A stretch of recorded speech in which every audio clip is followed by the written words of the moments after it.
Hello, today we will be presenting on the Texas Parks and Wildlife Marine Research Vessel project proposal by Team United.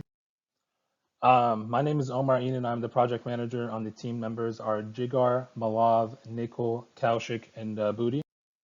As an agenda, today we will be going over the executive summary, project selection, project organizational structure, project planning, bill of materials, project budgeting, project networking, project crashing, project resource leveling, and then finally conclusion. As an executive summary, Texas Parks and Wildlife wants to procure a small boat for conducting marine research, and Team United is proposing a suitable small power boat as per their requirements in the RFI package. So for project selection, we were given several material specifications and constraints. So for one, the hull size could have been 34 feet, 36 feet, 38 feet. The hull material could have been aluminum or fiberglass. The type of engine could have been a single diesel engine or a twin diesel engine. And finally, the cabin size could have been a half cabin or a 3/4 cabin. So our team used several different weighted factors in order to determine the type of materials to use. Those included construction cost, durability, operating conditions, operating costs, speed. We were given a project constraint of being able to do 20 to 22 knots and have a 15% reserve, and finally appearance. Our team used the weighted factor constraint method, and based on the factors that we had picked, each of the team members input what they thought would be the best configuration. And as you can see here, based on our method, what ended up winning was a 34-foot aluminum body twin diesel half cabin boat. Next, we will go over the organizational structure for the project. Since we're still a new group and we're still kind of doing our first project, we decided that the best organizational structure for this first project would be a pure project organization. This would allow us to, focus our small amount of resources and be able to, deliver this project as quickly as possible. For the future, whenever we expand our organization and we have many projects that we will be doing similar to this, our team thinks that the matrix organization would be the best organization because it will allow us to do many projects and it will allow us to have a lot of dedicated teams working on many different projects at the same time. Next, we will go over the project planning and the linear responsibility chart. So here, as you can see, we have our WBS, our work breakdown structure. This work breakdown structure has us starting on this project on January 17th and ending on April 24th. There are several different major phases for the project. There is a project initiation, project planning, project design, project acquisition, project construction, finally testing and commissioning. And here you can see the different responsibilities that people will have. All the members of our team will have different responsibilities that they will be responsible for these deliverables, and just so we can hold everybody accountable. Here you will see our Gantt chart. So again, this Gantt chart is based on starting in January and ending on April 17th. So you can see all the different systems here and kind of how they relate to when one portion of the project is done, when the next one can begin. Next, we'll be going over our bill of materials. Here we have divided the construction into several different major systems. They are hull construction, propulsion system, electrical system, freshwater and sanitation systems, navigation system, and anchoring and research system. So here you can see the overall cost of our bill of materials. So we had our hull construction that was $40,000, our propulsion system that was $85,000, electrical system $29,000, and the other are all the other auxiliary systems. But you can see that the main contributor to the cost is the propulsion system and the hull construction.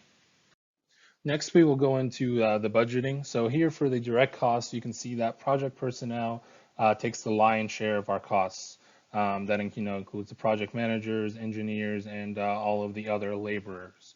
Next, for our direct costs, we have fringe benefits, and this is for all the benefits that employees receive. Then there is the hiring and firing costs, whether that is for training, etc. We have other costs such as waste and spoilage, insufficiencies, and then contingency, which is taken as 10% of the total direct cost. Next, we have the indirect costs and overhead, and this is 25%, and this includes, all of the other indirect costs such as cleaning, communication, travel, administrative costs, computers, and etc. So here you will see our project budget. Now here we have it broken up for the different kinds of costs for every single of our major systems, and then also we have a total. And then so you can see that the cost and budget for our project is $470,000, $846.75. Next, you will see our monthly budget breakdown. You will see in the first month, not much will be spent, just a little bit for project design and initiation. Month two, and month three are where the lion's share of the cost is spent.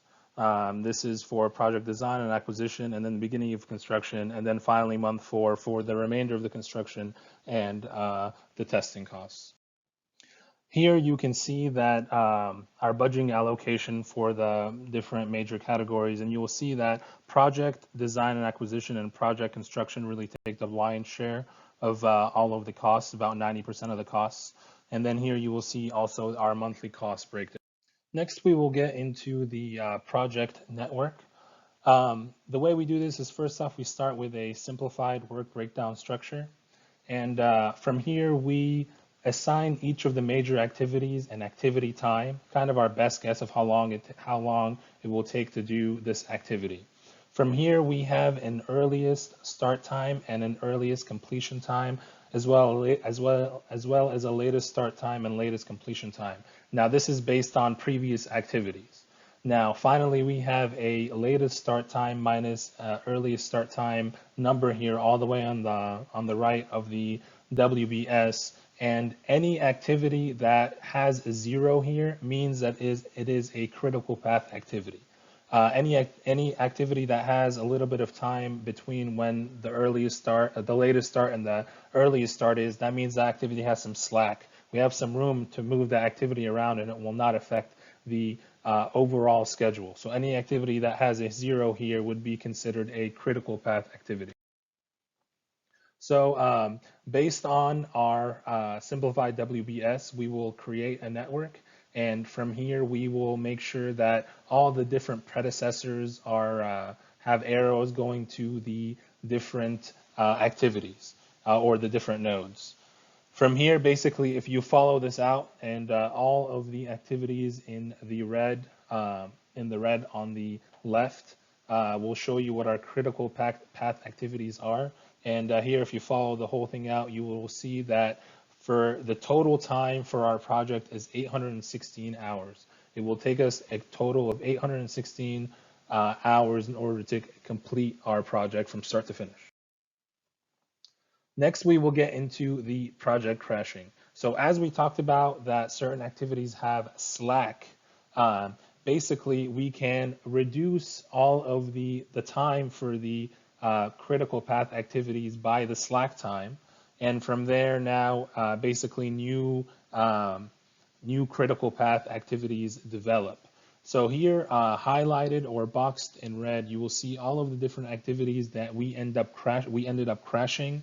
These are activities that we reduce the time that we would do them in order to speed up the project.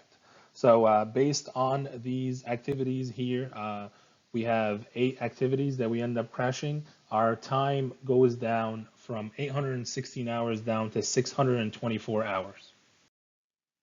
Now, obviously, because we are cutting so much of the time out, this causes the cost of all of these activities to increase. Whether this is labor cost or sometimes there could be delivery costs for some of your materials. So here you will see the number of man hours we had for our original schedule and then for our crash schedule. You will see that originally we had 1,440 hours, and then that number went up to 2,064 hours with the crash schedule. You will see that our costs went from $94,000 for the construction and material acquisitions up to $28,000. And here you will see on the right a comparison for all the different major systems for the crash cost versus the normal cost. So finally, going back to comparing the total cost for a crash budget versus a normal budget, you will see that the price went up by about $65,000. A portion of this, is, as we said, was attributed to labor, hiring, firing, and also material equipment. Here you will see our project crashing Gantt chart. You will see that now, instead of the project ending on April 17th, now we will be concluding the project on March 31st. Next, we will get into resource leveling. The basic idea here is that all of those projects that had slack in them, basically we can kind of change where our resources are going to get more activity and put more manpower on certain activities to complete them first, rather than having a whole bunch of manpower. And we would mainly do this on the activities that had slack in them. So here you will see our updated Gantt chart based on the resource leveling. So based on resource leveling, we were able to reduce our manpower by 20 people. So we had 67 workers before, and then after we resource leveled, we had 47. So here you will see the original crashed and leveled costs. So you will see here that the main cost difference for the resource leveling is in the hiring and firing. The total amount of time stays the same that you're doing the project, but the hiring and firing costs get reduced. Finally, for resource leveling, here is just an overview. As we said, the project length has not changed, but the total manpower changes. As a summary for Team United, we are proposing a 34-foot aluminum body twin diesel half cabin boat. The cost to complete by April 24th is $466,000, and the cost to complete by March 31st is $535,696. Thank you, and we hope you will choose Team United for your project.